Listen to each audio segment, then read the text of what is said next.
I mean, the ground was already saturated from the rain. And then it just came down in a deluge, and it was just pouring. And I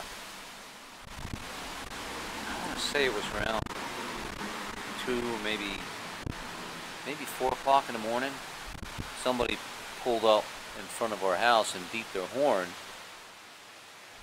And I got up, and you could hear the creek. It was just ripping. And I thought, yeah, maybe I ought to go down and check on things. And I came down here, and the water was already creeping up into the yard here. And it was already over that.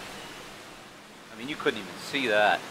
And the stuff that was going down the creek, I mean, trees, logs, I mean, and like I said, you could hear the stones just rumbling down through.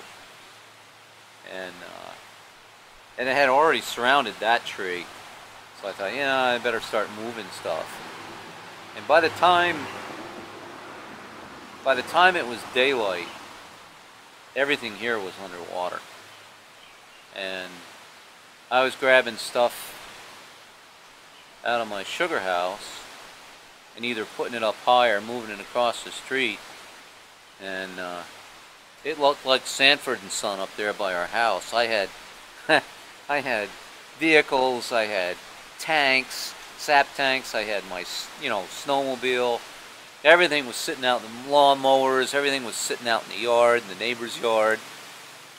In fact, the water was coming down the other side of the road so hard that I actually ended up having to move my tanks a second time because the water was getting up to them. And I'll never forget, we pumped a cellar out with the fire department.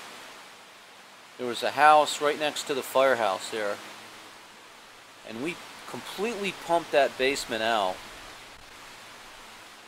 And as soon as we shut the pumps off, it was full right to the floor rafters all over again. It was just amazing the amount of water that was moving through the soils.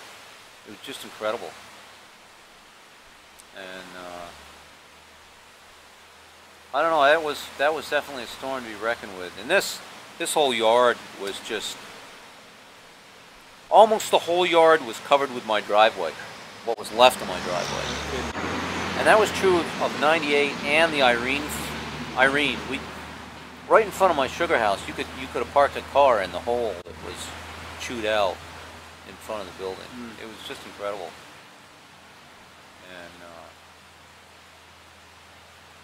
And then the cleanup began. And luckily, I had 2 neighbors that came over with their tractors, and they pulled all the dirt and gravel and everything that was in my yard. They pulled it back into the driveway. I still ended up having, it was 2 dump truck loads of gravel to bring back to fill in the hole.